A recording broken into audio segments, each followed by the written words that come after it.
And we are absolutely thrilled by the kind of responses that we have got for our webinar series, the kind of audiences, the kind of speakers, the kind of talks which are going. It further motivates us to bring on more exciting topics to share more knowledge with everyone. So would like to thank everyone.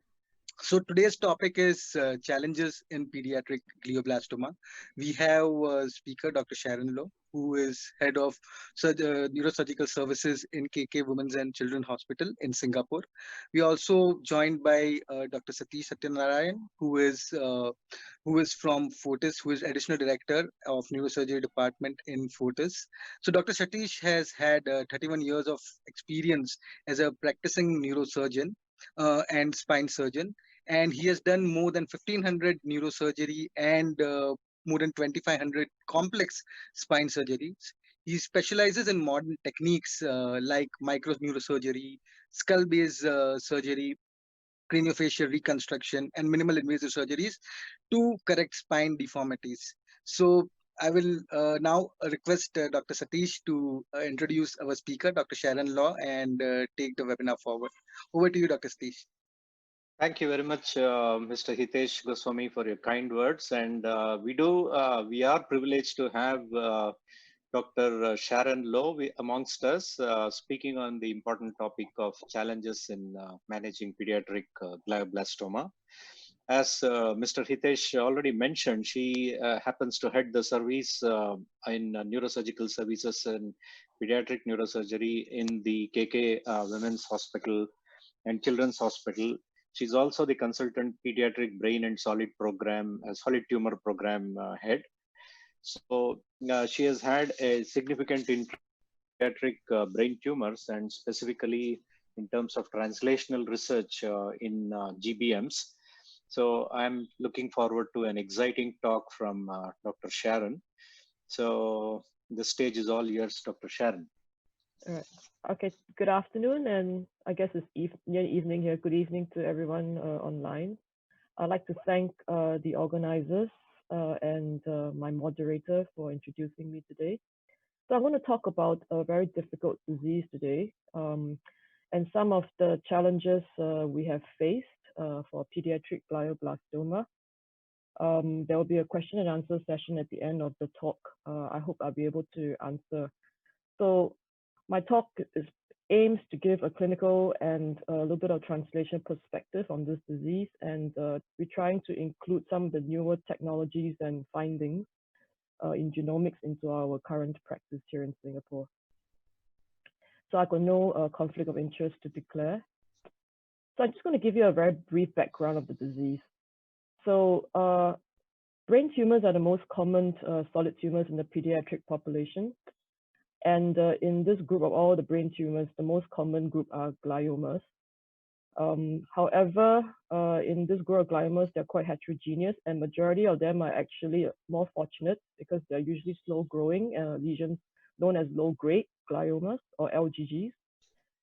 Pediatric high-grade gliomas or pediatric glioblastomas, I'm going to use the two terms synonymously in this talk just to avoid any confusion. They are significantly less smaller group compared to the adults, and the highest mortality rate in patients under 25 years old. So they may be very less in incidence, but definitely they still, similar to the adult GBMs, are extremely high, cause a high mortality rate. So this is a colorful slide, but essentially I'd like to highlight where the blue quadrant is. So as you can see, high-grade gliomas in children typically make up not less than 20% of all brain tumors for children under 19 years old. But however, bearing in mind, this group actually includes what I'm not going to talk about today, which are the brainstem and midline high-grade gliomas. According to the WHO classification in 2016, they are now called diffuse midline gliomas. In the past, the old term, which most of us are familiar with, are called DIPGs. But however, I'm not going to talk about them today because they are extremely complicated, another set of topics to talk about. So the problem with pediatric glioblastomas is that a lot of our previous practice was based on what we see in adult data. And this is not exactly wrong to do so, because in the past we know that, and for a fact, that they actually share very similar clinical, radiological, and histological features, and also the fact that both adult and pediatric high-grade gliomas actually have a dismal prognosis. So I'm just going to bring up an imaging example. So these are two of my patients. My adult patient who is 50 years old, and another patient of ours who's about 14 years old. So you must understand that at 50 years old and 14 years old, we still use post-contrast T1 weighted MRI images for that, and they looked pretty much a very similar pattern, heterogeneously enhancing, causing mass effect and local midline shift. So based on that fact, in the past, we used to base a lot of our current practice on what was seen in adult literature. The sort of game changer sort of came from 2007 to 2016, where we discovered a lot of genomic technologies that has give us a lot of insight into the molecular biology of many brain tumors in general, not just glioblastomas. And this has sort of led to a big change in how we view brain tumors, primary brain tumors. And of course, if we find differences in brain tumors, our management and our treatment options will definitely be different.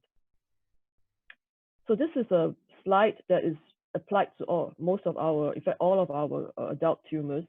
As you can see, it's a busy slide, but you can see there is actually an integration of both histopathological and molecular techniques to identify what exactly is the type of glioma that you're dealing with after surgery. But however, as you can see in the next slide, we've discovered that children, as we know, are not mini adults. And similarly, as we have found through molecular and genomic data, that the insights have shown that pediatric high-grade gliomas are a molecularly distinct group of tumors. And a lot of mutations that we found in a lot of adult glioblastomas are actually quite uncommon in the pediatric population. So if I can see my pointer, so here we go. This is what we usually see for a lot of our adults. We look at a lot of the traditional microvascular proliferation necrosis, and usually we also look at some other genes that may or may not be associated with it, such as IDH1, TERT, or EGFR amplification. However, if you look at the other part of the slide where my green arrow is pointing, you can see that the pediatric type of gliomas are a little bit different, especially the high-grade ones. And you can see a lot of these genes that we have seen in the adults are not really seen here in the pediatric population. So this has led to a further delineation of individual types of high-grade gliomas within the pediatric population, thanks to the efforts of many large groups overseas that are very concentrating their efforts in children's CNS oncology. So this is another slide about 3 years ago. Essentially, today I'm going to talk about this type of pediatric glioblastomas. The reason is because, like I said, a lot of the gliomas in the pons and in the midline, for example, in the thalamus, are a different entity altogether. So today's concentration will be on this group of what we call the hemispheric or the cortical glioblastomas or high-grade gliomas that can look very similar to adults when the children first present. In particular, if you look at this particular H3G34 histone mutation, you can see that I have outlined in purple that IDH1, PDGFRA, and EGFR are not so common compared to what we expect in adult tumors. However, if you look at the other genes of interest, especially ATRX and TP53, they are more commonly associated with this group of patients. And the other thing we have noted as well is that if you look at the age difference between this particular group of tumors versus the adult ones, which are pointed out here, there is a little bit of an overlap. So when these children present to a neurosurgeon, most of the time we kind of assume that they may be the same, but now that we have realized that actually they can be quite different. So at the same time, we also noticed that the reason why I'm pointing out this particular orange triangle is because if you see that BRAF V600E mutation is highlighted in this particular group of tumors, is that the good thing about them is that we actually have a targeted therapy at this point in time, which I'm going to illustrate in my next, one of my clinical cases. Okay, so this is just another slide, and looking at these two pie charts, we can see clearly that in pediatric glioblastomas or high-grade gliomas, that they are significantly more heterogeneous compared to the adults more than 25 years old. So dealing with children and dealing with their type of tumors, we actually have to consider, number one, what kind of genetic mutation they have, and the other thing is to look at the age group that is involved as well. As you can see, after 15 years old, they can be quite vastly different. And efforts have been made to even subtype, as you can. So I'm sure you've heard of medulloblastoma being molecularly subtyped into 4 and now even 12 sort of subtype groups. So efforts have been done into looking at high-grade gliomas as well in children and also young adults. And we can clearly see that looking at the progression-free survival and the survival in general can be quite vastly different. So that's just subtyping and also looking at pediatric glioblastomas at a molecular level. I'm going to talk about next briefly, just because of they've been a big thing the last half decade or so regarding being biomarkers in cancer. So there are two things that have come up, especially in cancer treatment, in particular tumor mutational burden and microsatellite instability. And these two are now considered important biomarkers because we have this great thing called immunotherapy, as you can see here, PD-L1. And we know that if a tumor tends to have, regardless of where it originates from, tends to have a higher tumor mutational burden, you have a chance of getting treatment success with immunotherapeutic agents. And the same for microsatellite instability. However, before we get really excited about it, we need to know a few things about trying to ascertain the amount of tumor mutational burden in all cancers, especially in children. So the gold standard for tumor mutational burden assessment is actually whole exome sequencing. It is a really good way of looking at data. Unfortunately, the data that you obtain from just one type of tumor, or one case, one sample, the data can be quite a lot, and it takes quite a long turnaround time to access all the data to delineate any form of meaningful result from it, and it usually involves some kind of bioinformatics analysis. And also the other thing is that WES is like whole exome sequencing is actually quite expensive. So to counteract that problem, we are fortunate to have many companies design targeted next generation sequencing panels, which actually take, instead of so many types of genes, they have panels that target just some several hundred genes to estimate the tumor mutational burden, sort of a representation of how much you can from a particular part of the tumor based on the genes that are most likely to be oncogenic within a tumor. The only thing of that is that because they are made from different companies, each panel has its own analysis platform, and studies have shown that there is a lot of variability in the results obtained for the same type of tumor from different platforms, and different bioinformatic properties and pipelines have been found from all this variability. So in short, tumor mutational burden is important, but bearing in mind that the estimates can vary according to whatever platform the person chooses to use. This is just a slide that shows a study that is done to compare different types of NGS panels looking at tumor mutational burden. As you can see, there are some differences based on how many genes that they cover and the total amount of region they cover. So MB stands for megabase, and you can see that the coverage can be quite different between brand to brand and different platform and panel to panel as well. So that's the technology.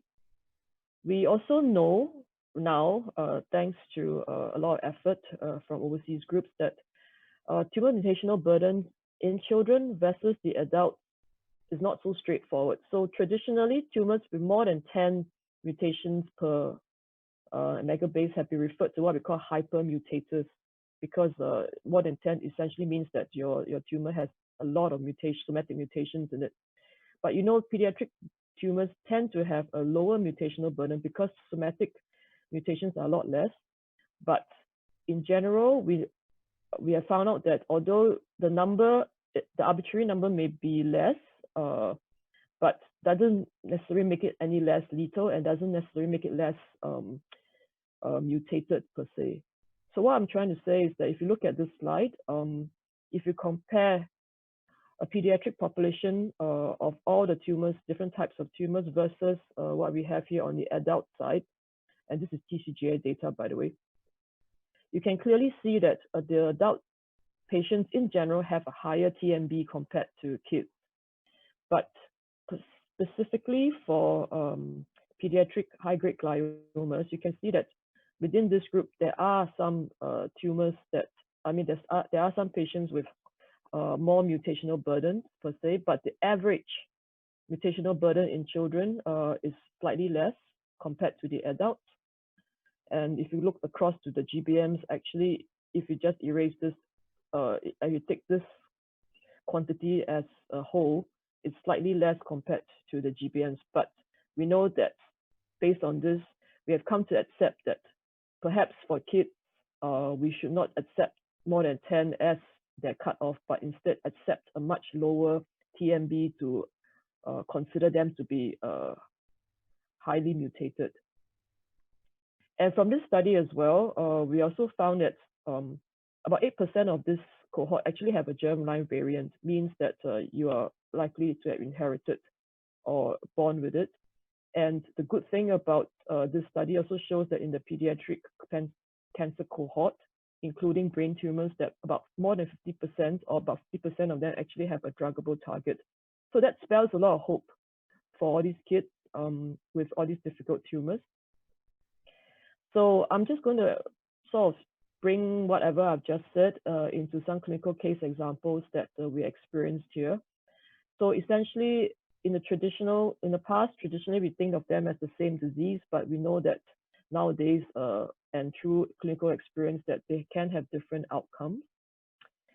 So my first patient came to us. He was a 16-year-old male, previously well, no other medical problems, healthy boy.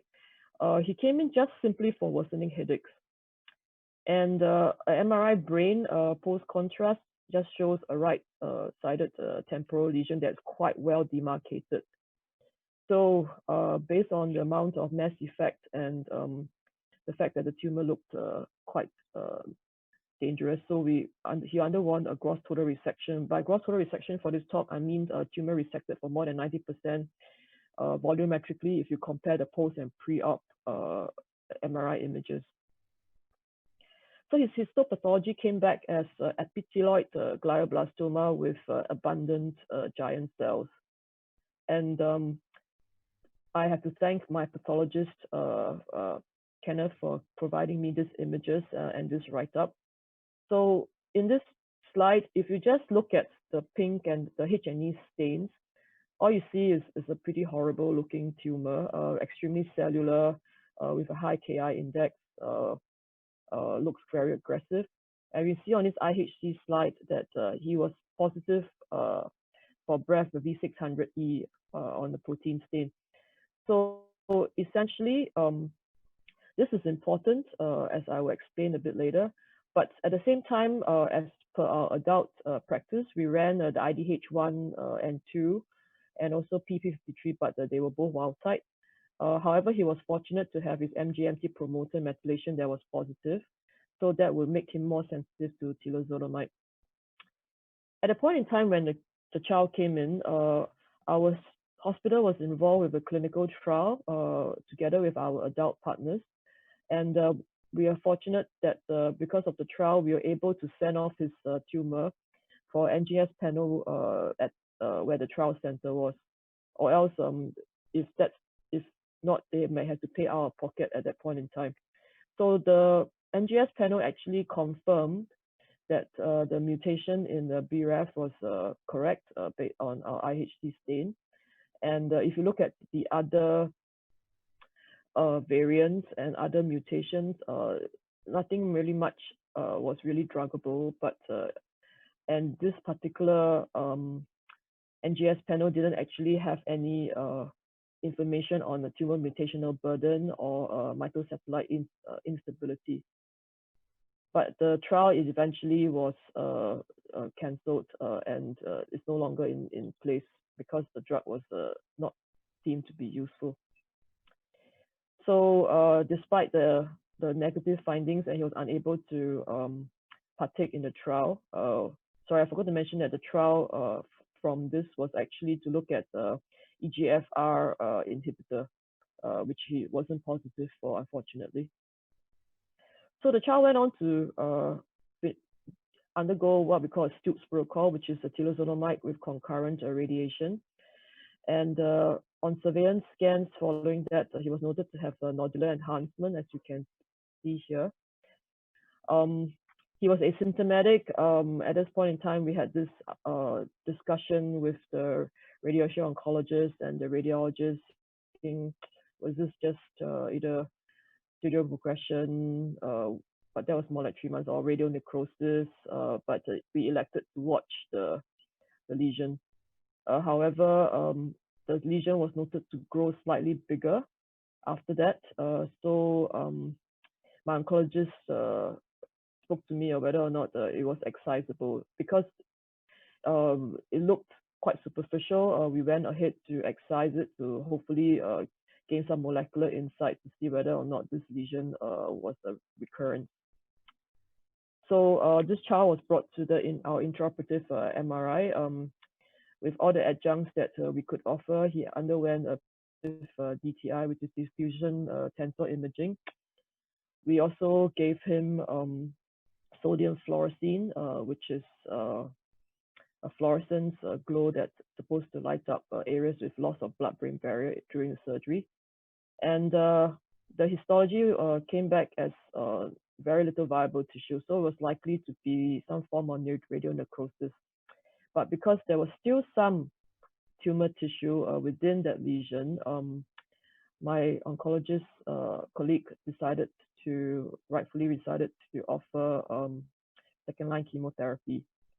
And at that point in time, because he had the BRAF V600E mutation, we managed to get compassionate supply of a BRAF inhibitor. So looking at this scan, this was him after 20 months. Currently, that time he was still taking the BRAF inhibitor, and this is his most recent scan just done last month.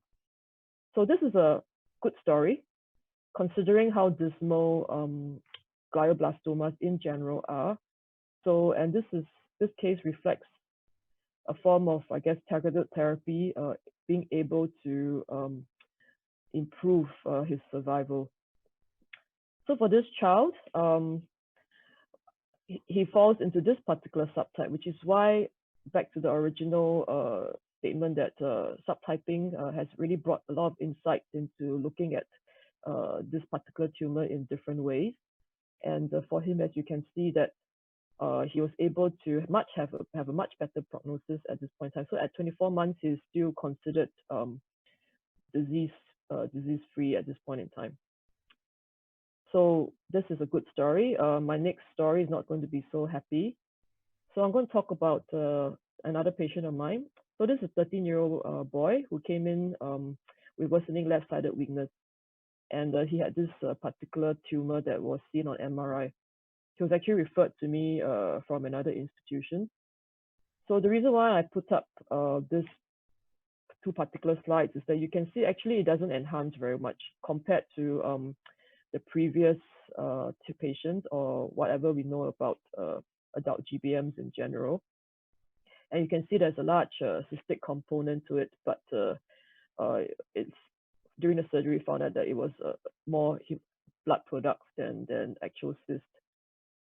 And likewise, he underwent resection because of the lesion being very close to the motor strip. We elected to use intraoperative monitoring, which was motor mapping.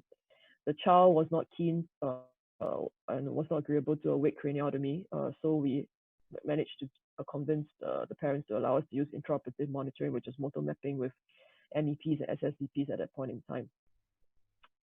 So his tumor was different from the first one. As you can see, the pathology showed that he was diffuse hemispheric glioma H3G34 mutant. And my pathologist here has also given us a very nice write-up. So this type of tumor is interesting because it actually shows features of both traditionally known as GBM and also primitive neuroectodermal tumors or PNETs. But of course, we know now that PNET is not an accepted entity now, thanks to the new WHO classification in 2016. But likewise, he was also IDH1 wild type, and unfortunately for him, he was MGMT promoter non-methylated. So because at that point in time, his parents could afford further genomic testing, they agreed to undergo a NGS panel testing by Foundation One, which is available in our institution. So his biomarker findings did show that number one, he didn't have any genes that were similar to our adult counterpart, and it was confirmed that he had this H3F33A mutant positive. And similarly, he had the ATRX mutation and P50 mutation as well. And I would like you to focus on the fact that because this was a panel that is quite generic, they classified the tumor mutational burden as low, which is 3 mutations per megabase. But now, as I've spoken before, because this is a pediatric tumor, we consider this to be quite significant compared to the adults. He didn't have a very good course. So right now, he's at 10 months. So within the last 10 months, he did finish the STUP protocol with completion of telazonamide and concurrent RT. However, during the time of surveillance, he had tumor progression, underwent 2 more surgeries. Each time he underwent surgery, he got better. There was a return of the power on his left side, but then after a while, he became weak again. So because we could not offer anything based on what was found on the genomic testing, so we offered a palliative course for this child. And this is a following patient who had very similar sort of a clinical presentation to the last patient. So 14-year-old male who presented with a right facial droop and just left hand weakness. And once again, I'd like to emphasize that we use the T2 weighted images, and this is a flare actually, to show T2 weighted flare. This is a flare, and this is the traditional T2 to show that this particular tumor does not really enhance very much, and it's quite different to adult GBM.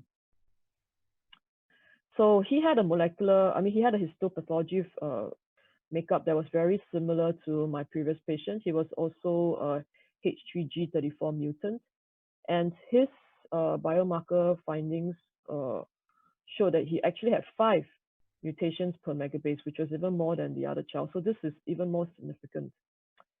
And once again, similar to my previous patient, he didn't display any relevant genes similar to the adult, and he had ATRX mutation and TP53 mutation at all. He's also, but for his kid, he was a little bit better because he was MGMT promoter methylated. So, and currently he's just finished his radiation, so he's still under surveillance at the moment. So for this particular type of tumors, compared to my previous first patient who actually had a targetable mutation that we could give chemo for and has been pretty good survival at 2 years now. This particular group of patients, as you can see, the survival is extremely poor. So with all these insights in mind, it's clear to see that we still have a long way to go for targeted therapy. So I hope my 3 cases that we presented, although there's not many, they do help to emphasize important clinical gaps that we face in clinical practice. And right now for pediatric high-grade gliomas, the phase 3 translational research for cure or even the prolonging of survival is still extremely limited. And unless you have a BRAF mutation, there's still no other sort of targeted therapy to actually offer these children, which is sad actually. And even at the level of diagnosis, we're still facing some challenges. We don't actually have a universal sort of best fits all kind of platform that all the centers agree on and all we can use for all brain tumors. And bearing in mind that a lot of molecular platforms are actually expensive, and if you are unable to afford it, it's going to be quite difficult. And of course, we want a platform that can enable us to have very fast results. It has to be clinical grade and not just research grade, and always cover enough genomic information. So the take-home message is that today is that I'd like to emphasize that pediatric high-grade gliomas or glioblastomas can have quite distinct clinical, radiological, pathological, and molecular characteristics compared to their adult counterparts. And we are fortunate in this day and age to have a lot of information from the molecular landscape from a lot of international collaborative effort. But overall, they still have very guarded prognosis and very limited treatment options. And at this point in time, we emphasize the importance of molecular subtyping for each type of malignant brain tumor or entire brain tumors. And back to my previous, one of the early slides that I talked about, that there's a possibility that germline testing can be considered when you're dealing with a pediatric high-grade glioma. So I'd like to thank, I'm coming to the end of my talk, so I'd like to thank my great patients and their families who has sort of allowed us to be with them during their journeys. And of course, the Viva KKH Brain and Solid Tumors program, which has sponsored quite a lot of effort into both clinical, translational, and research funding. The Children's Cancer Foundation to support our families, our patients and families in their time of need, and an absolutely great multidisciplinary team I have here at KK that I'm very blessed to work with, that look to work together to bring forth hopefully better care and clinical effort for our pediatric brain tumors in general. So I'd like to end my talk. I just put in a quote from Harvey Cushing, since I'm a neurosurgeon, and during my early days as a resident, I'd like to read his book. So this quote was really resonates very well with what we are dealing with today. And we don't just treat the disease, we must really treat the patient and what we can't actually see in general. Thanks. Yeah. Okay. All right, Thank that's you. the end of my talk. Yeah. Yeah, thank you very much, Dr. Sharon. That was an excellent exposition of, with good examples of the current state of the art in terms of GBMs and the genomic information that we are able to glean from it with advanced genetic sequencing. Although we don't even have all the answers for, in terms of interventionable or druggable therapies. But this information is probably the foundation on which those therapies will emerge in the coming days, hopefully helping a lot more of this pediatric and even adult population. So there are a few questions from the audience who have been on this webinar. If I could read out a few of them, I think you might be able to answer them. So there is one question which is about what is the most common pediatric brain tumor and what triggers glioblastoma, by one Anna Lisa Jamli. I don't know for sure if she's a physician or otherwise. So that's the question there. The most common in your practice, the pediatric brain tumor? So the most common pediatric brain tumor is actually the low-grade gliomas. And the other group that is slightly more common would be the medulloblastomas. So the low-grade gliomas encompass a large amount of our practice, but that's a separate subject altogether. At this point in time, there are some known genetic cancer predispositions associated with gliomas, in particular pediatric low-grade gliomas like NF1, neurofibromatosis type 1. Because germline testing was not routine for many of our brain tumor patients and for solid cancers as well. So right now, we're still trying to find out, is there any germline predisposition for them? So the trigger is, unfortunately, at this point in time, we don't know. But definitely NF1 is associated with some of our low-grade gliomas, which is quite common in our practice. Yeah. Unlike adults, the de novo glioblastomas are more common in pediatric population, isn't it? Yes, yes. Yeah. All right. So the next question is about one Dr. Raja Varman Kittu. He asks, is there any strong correlation between IDH mutations and PDL1 with respect to therapy recommendations in pediatric cases? So to be fair, we hardly see any IDH1 mutations in our pediatric practice, although we routinely test for them.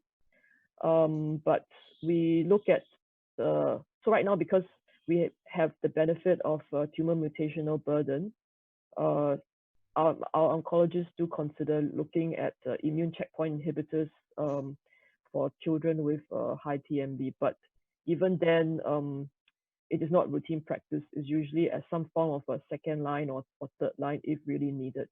Yeah. Okay.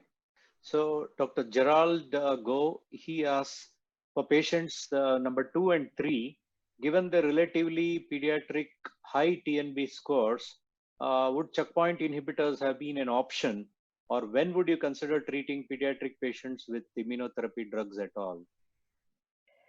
That's a good question. Like I said, for to the previous question, we usually use standard routine sort of stoop protocol done for, stoop protocol treatments, let's say first line after surgery first, and then we will consider the other options after if that fails, at the point of a tumor progression, if I'm not wrong. Yeah.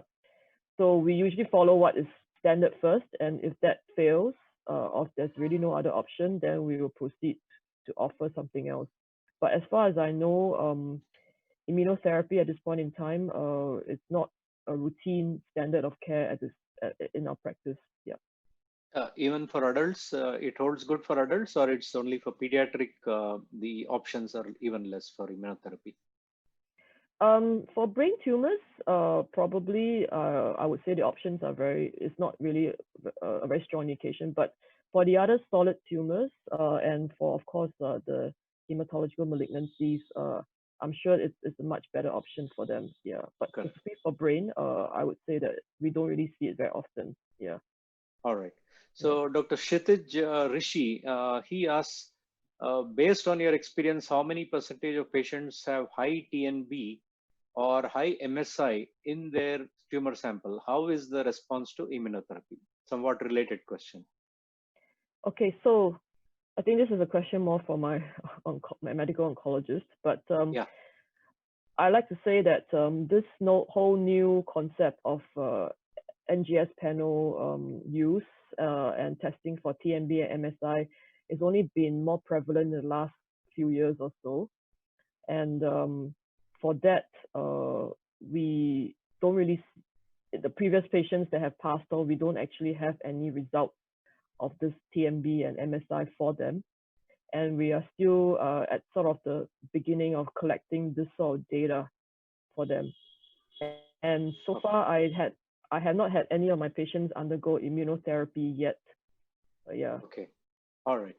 So Dr. Gerald's other question is, could you elaborate on the germline testing in pediatric CNS tumors and how the results might impact on the clinical decision-making pathways?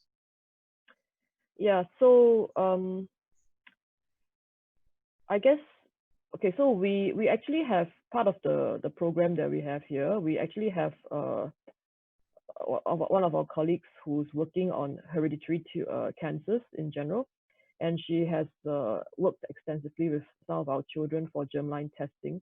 So germline testing essentially finds out whether to test the patient and the parent for any mutations that could possibly be inherited.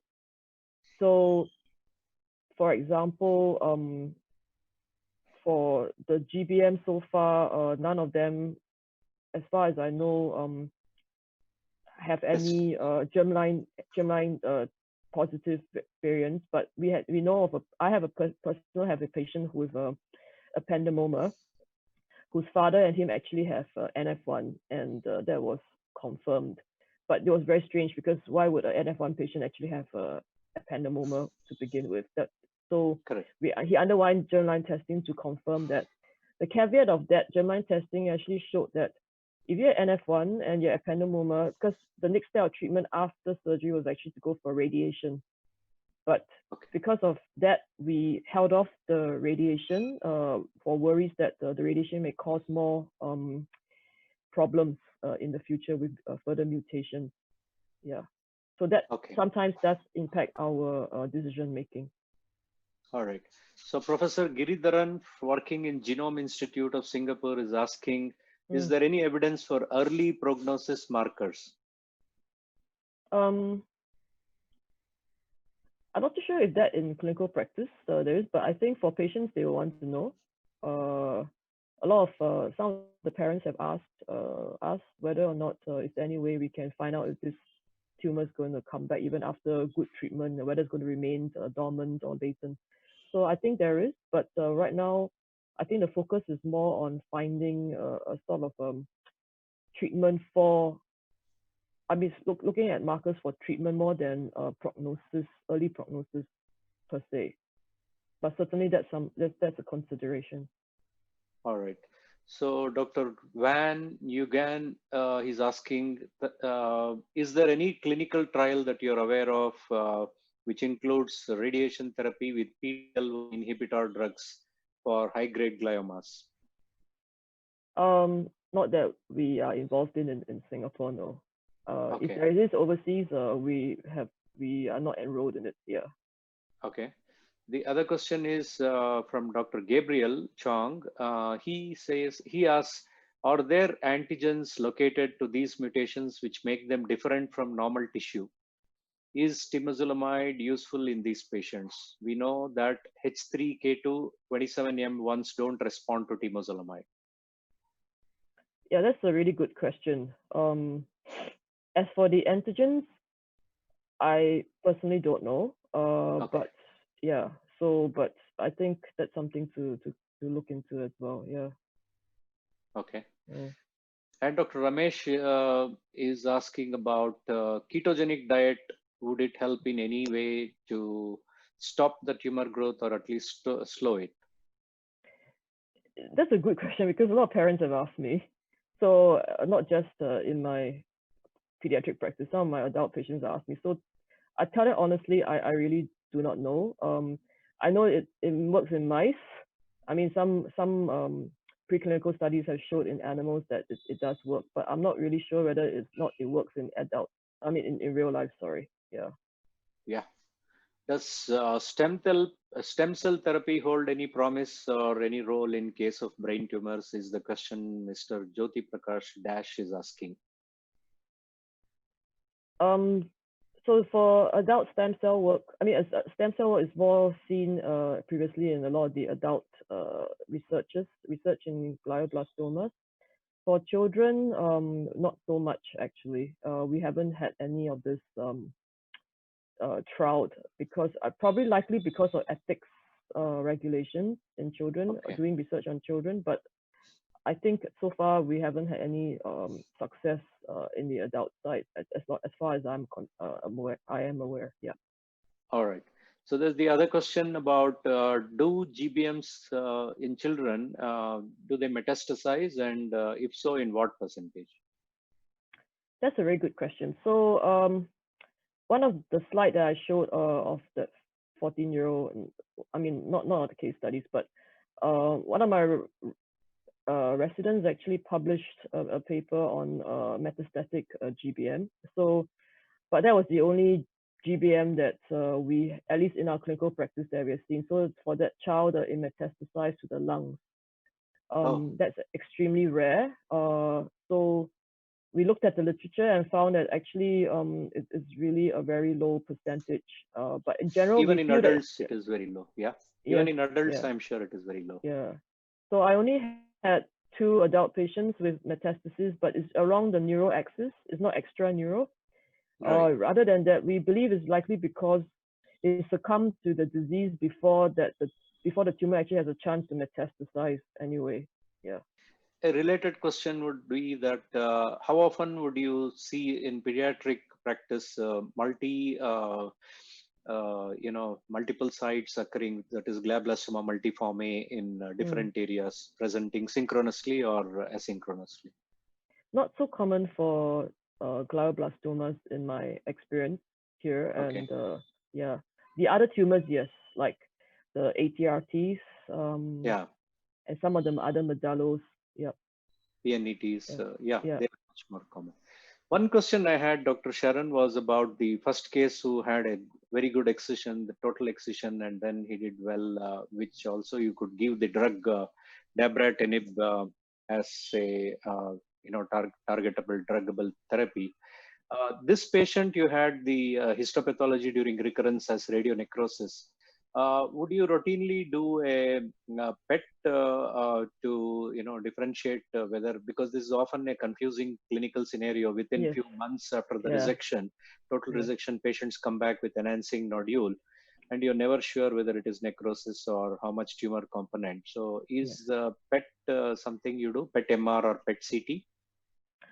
That's a really good question because we always have this argumentative discussion between myself, my radiation oncologist, my radiologist, and my medical oncologist. So we discussed about using MR spec, looking at choline levels versus lactate. We look at one of my colleagues in our sister center actually has access to a FET PET. That's a consideration as well. So we do have that, but bearing in mind these entities actually cost money.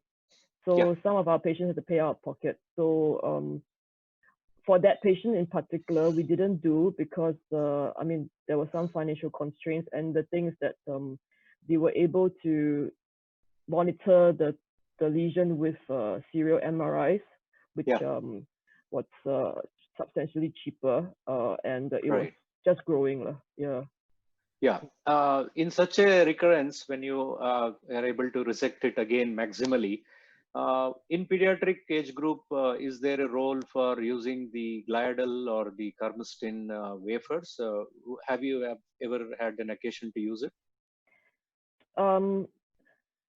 So the thing about that for glial wafers is that it's not actually approved for pediatric the pediatric patients here in Singapore, unless you get some special permission for it. But definitely we did think about it, but it's more applicable to my adult patients. Actually, we don't actually have it here in the children's hospital because of the age. Okay, but in the adult group, you have had a good experience with that in terms of delaying the recurrence again?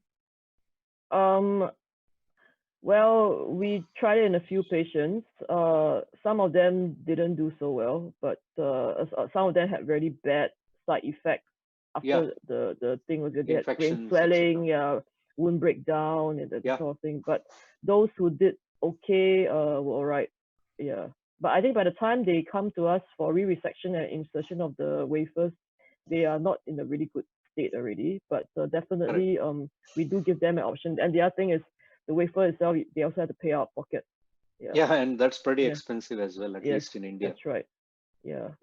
So there appears to be a last question by Dr. Shravana Kumar. He asks, can we do liquid biopsy in GBM mutation profile for targetable druggable mutations? And if so, how? Yes, so that's also another really good question. I'm saying that because that's something that I know one group in the States is looking at, but not so much for what the type of GBM I talked about today, but more for the what was traditionally known as the DIPGs, because those are based on radiological criteria diagnosis. Yeah, so that is probably a little bit more useful. Definitely, if that succeeds, we can probably translate that technology into looking at all these hemispheric GBMs in children as well. But yes, that's actually been going on. Yeah. Okay. So the last question is about what would you sum up as the latest advances in treatment of GBM in children? I guess it's your whole talk, I guess. Yeah, I guess the sad truth is that nothing has really changed. The role of the neurosurgeon is really just to maximally resect everything. Yeah, I mean, obviously within the safe margins, and also to make sure the patient has normal, good cognitive and functional outcome after operation. With regards to first-line treatment, it's still pretty much telozolomide and concurrent radiation, and it doesn't.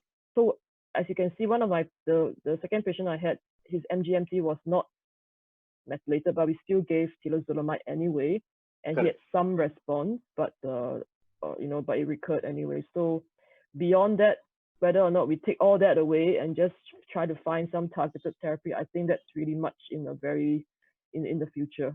Yeah. Right. As far as radiation goes, is 3 years or 5 years is your cutoff age where you consider it is safe to give radiation in pediatric age group for GBMs? So our practice is usually 3 years, but and above. But we had some really bad brainstem tumors that my radiation oncologist has given a palliative dose to. But of course, there are case-by-case basis with understanding from the parents and since there's no other option. Yeah, that's right. Yeah. All right.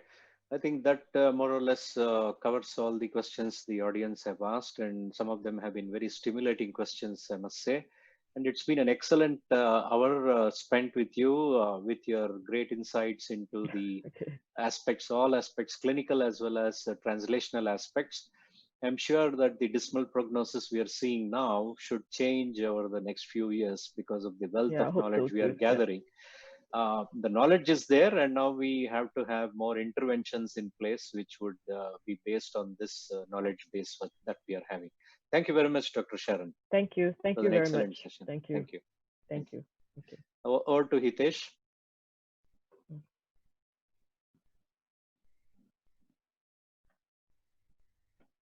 I think you are muted.